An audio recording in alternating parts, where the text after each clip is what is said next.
Pokoknya yang biasa sukses di MLM tuh satu, biasanya cewek cantik lumayan. Kedua, cewek cantik punya audiens. Dan jeleknya kalau masuk ke MLM itu, kalau kamu nggak bisa dapat duit banyak, yang salah siapa? Yang salah kamu kurang kerja keras dibilangnya kan? Benar. Kamu kurang kerja keras lah ini, makanya mentorship lagi, bla bla bla bla bla.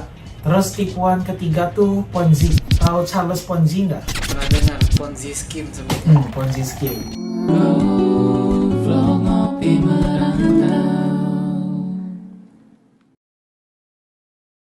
Jadi Ponzi scheme tuh orang embel-embel ngomong kayak, oke, aku ambil duit kamu, aku mainin di aset atau aku mainin di saham.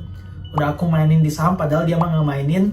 Terus ada orang lain nge-invest, duit dari orang lain ngebalikin ke kamu sebagai quote-unquote profit. Jadi sebenarnya contoh Raymond ngasih Koko duit 10 juta. Terus Mami ngasih Koko duit 20 juta. Ngomongnya sih Koko profit di saham atau profit di trading atau kayak gimana. Koko mainin duit Papi, mainin duit Raymond. Terus begitu Koko ngomong, oh Re, tau nggak? Aku profit 20% loh.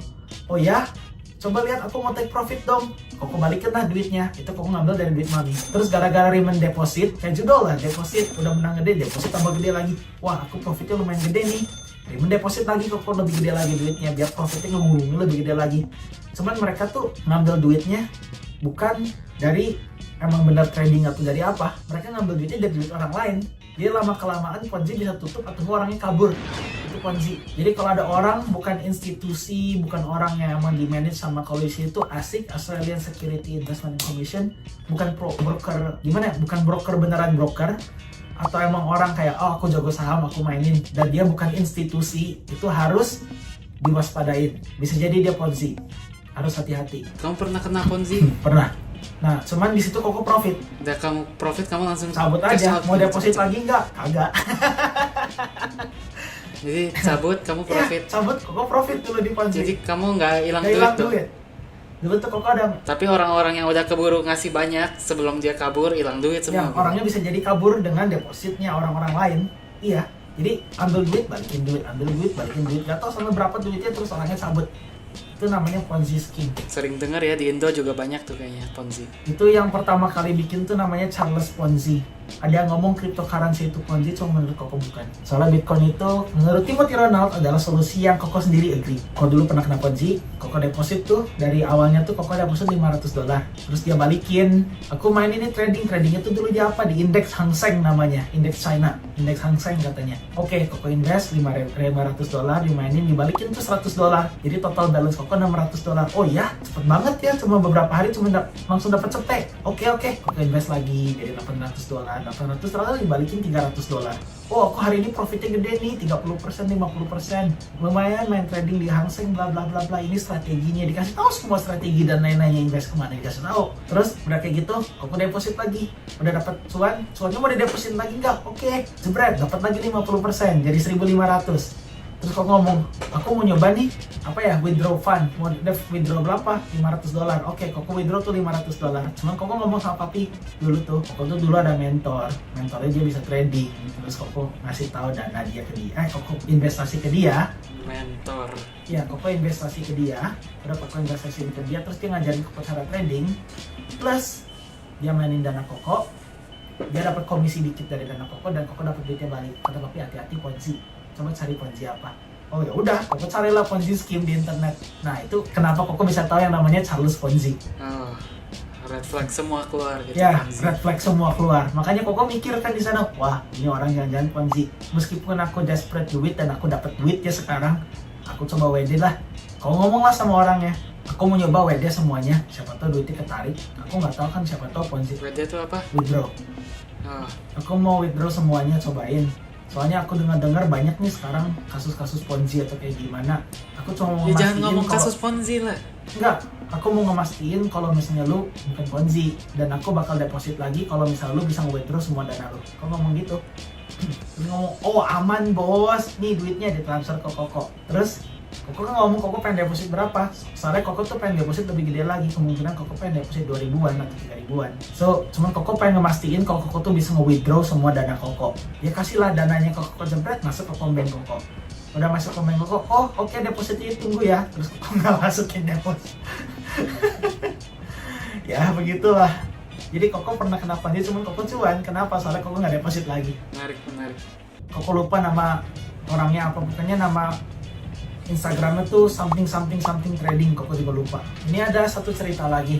Ini lumayan gede ya hilangnya. Aku juga dulu pernah nih dengan intent aku tuh pengen ngelanjutin usahanya mama ngejual kayak barang-barang branded gitu ya di sini. Ini sampai sekarang barangnya masih ada di sini. Kayak dulu tuh plan aku mau ngedominasiin Facebook Marketplace. Jadi Facebook Marketplace aku post barang setiap hari sebanyak-banyaknya dengan logo Koko, dengan logo eksklusif. Jadi kalau misalnya ada barang eksklusif yang ada di Facebook Marketplace di Australia, orang tuh tahu ini barang dari eksklusif gitu ya. Jadi namanya besar gitu ya, dominasiin Facebook Marketplace. Itu rencananya Koko di awal. Terus dulu tuh Koko pernah nemuin, Koko jual Rolex kan, Rolex Datejust Vintage Two Tone with Diamond dial Two Tone Jubilee 31 mili. 31 mili.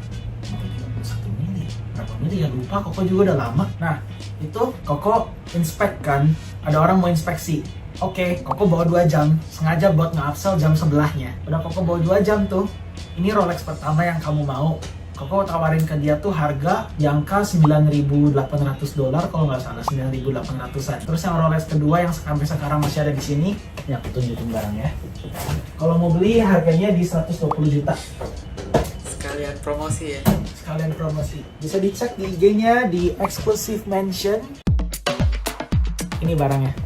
Ini vintage Datejust all gold and diamond. Ini braceletnya custom.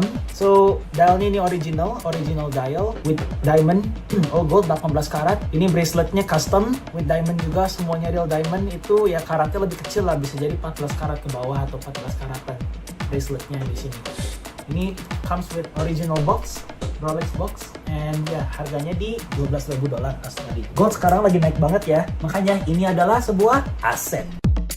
Kebetulan Koko tuh bawa jam itu sama jam sebelah kan. Nah dia ngomong, oh aku mau nyoba nih ngambil jamnya dua-duanya. Aku interested on both of the watch, dua-duanya. Lu mau berapa? Koko ngomong, ya udah for both I can do $19,000, $19.000. Ah udah, ya sekitar 200 jutaan lah buat dua. Makanya Koko ngomong oke. Awalnya Koko tuh ngomong cash only. Udah Koko ngomong cash only, dia ngomong aku nggak punya cash soalnya teller kan per hari cuma bisa $10.000 ya maksimum. Jadi oh ya udah, gimana nih? Aku mau ngambil sekarang. If I take it now, I'll transfer it via BSB sama account number. Oke. BSB itu branch something lah, bisa dicari di internet. Biasa orang transfer lewat bank, bukan pakai nomor rekening kalau di Australia, antara pakai PID atau pakai BSB sama account number. PID scam di sini juga banyak, makanya Koko lebih aman pakai ya BSB account number aja lah, biar aman lah sama bank. Koko kasih lah BSB sama account number, dia transfer, ceting masuk di account Koko pending $19.000. Cuman dananya Koko tuh masih nol, pending doang tulisannya. Wah berarti ini orang udah transfer nih. Cuman tulisannya bukan BSB account number transfer, bukan fast transfer. Tulisannya check deposit something di Commonwealth Bank, Collins Street. Soalnya Koko tukerannya di Commonwealth Bank biar ada CCTV, siapa tahu kenapa-napa. Di sana Koko ngomong, oh ya udahlah ini orang udah transfer, dananya udah pending, udah mau masuk juga, berarti ini nggak scam dong. Cuman dananya belum masuk nih. Makanya Koko telepon mami, kata mami tuh jangan dikasih dulu jamnya sampai dananya masuk. Cuma biasa bank di sini tuh 1 hari kerja dan itu udah malam. Masa ya Koko pulang lagi bawa dulu 2 jamnya dan dia udah transfer dana ke Koko. Yang ada malah Koko yang dikira scam dong, ya nggak sih? Dia mau udah transfer, dananya udah pending, kenapa 2 jamnya Koko bawa? Nanti besok-besok apalagi dari Facebook Marketplace, Koko tiba-tiba menghilang, duit dia angus, ada di akunnya Koko kan bisa aja ya. Makanya dealnya Koko sama dia tuh oke, berhubung lu udah transfer, lu ambil jam yang lebih murah nih, yang $9.800, lu ambil dulu, udah lu ambil dulu, besok pas dananya udah masuk, aku kasih jam yang kedua. Dan itu juga Koko udah telepon accountant Koko. Ini orang transfer $19.000, ini bakal ditarik lagi nggak dari bank? Akuntan Koko tuh ngomong, oh kalau orang udah transfer, itu tuh biasa nggak bisa ditarik lagi. Nggak bisa kayak di reverse tiba-tiba gitu loh. Tiba-tiba Biasa kalau, iya, terus malamnya jam 11, hampir jam 12 malam lah, tiba-tiba Koko buka bank tuh, udah bukan pending lagi. Dana Koko minus $19.000. Bukan positif. Yang harusnya duit Koko dikasih, duit Koko malah ditarik $19.000. Koko telepon lah itu orang. Lah, ini gimana ini duitnya ditarik? Jadi angkat. Cewek Koko telepon, Koko sampai ke kantor polisi. Kantor polisi ini masih urusan bank. Ada kemungkinan ini ada admin issue atau kayak gimana. Because there's an admin issue atau gimana. Coba kamu report dulu sama bank. Gimana caranya tiba-tiba bisa duitmu yang ketarik? Gak tahu, Koko juga gak tahu. Makanya besok tuh Koko ambil cuti. Koko ngomong sama bos Koko ada emergency. Kenapa emergency? Aku baru hilang $19.000. Kok bisa sih? Ya, Koko ceritain. yang sampai sekarang masih dijadiin senjata sama bos Koko. Terus ya intinya mah Koko ambil cuti, Koko ke bank tuh ngurusin itu. Pernah Koko ke bank, terus dia ngomong katanya, hah ini kenapa tulisannya check deposit? Lu make sure dia deposit lewat BSD sama account number kan? Koko kasih tau lah, ada live foto ini buktinya BSD sama account number dia transfer kan. Begitu itu buktinya, ah kenapa tiba-tiba tulisannya cek kalau akunnya dari BSD sama account number. Terus tulisan branch kan di Collins Street ya. Si yang fraud manajernya ke mesin ATM, dia cek, dia bongkar tuh ATM. Dia nggak ngelihat ada cek di sana. Terus dia ngomong lagi, Koko, I've never seen this case before. Gue nggak pernah ketemu kasus kayak begini. Dan aku juga nggak tahu kenapa. I know it's a little bit weird. There's no check on the ATM. Cuman kenapa bisa appear on the card as a check? What I can do is I can reverse back the transaction and make your balance zero. Jadi 19 ribunya sama banknya besoknya dibalikin. Aku akunnya bukan negatif 19 ribu lagi, jadi balik lagi ke nol. Udah akunnya balik lagi ke nol. Aku lapor tuh polisi. Ini gimana? Katanya civil issue, bakal diinvestigate. Nah tuh udah berapa bulan nih dari udah 8 bulan masih belum ketemu orangnya. 1 jam hilang. Ada update nggak? Ada, kemarin detektif telepon, katanya I might probably have a lead on who the person is. Cuman sejak itu ya Koko belum dapat update lagi. Koko harus telepon lagi detektif ya, udah 9 bulan ini. Soalnya Koko ngomong it has been 9 months, finally you actually get back to me about this. Terus dia ngomong, oh yeah, there's a little bit more case in Australia that's more prioritized than this case. Soalnya kemarin ini ada orang baru hilang sekitar berapa million dollar juga dan aku yang handle. Katanya sih gitu ya. So, your case sebanyak 19.000 dolar itu tuh lower on the priority list. Ya dianggap lebih kecil dibanding kasus orang yang hilang millions of dollar. Tuh.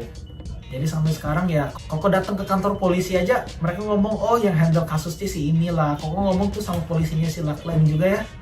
Nama polisinya Lachlan. Kemarin dia sempat cuti dulu, udah cuti terus dia balik lagi, dia handle kasus sama si detektif itu.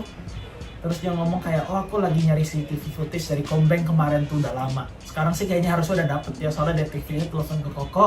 Kalau dia udah punya lead, kayaknya orangnya siapa. Itu salah satu kasus yang bank sendiri juga nggak tahu gimana caranya. Transfer deposit BSB account number, malah tiba-tiba jadi admin cek deposit sampai 19.000. Dan duit Koko yang malah ditarik. Entah kenapa dan nggak tahu gimana pun itu caranya. Oke, jadi sekian dari kita.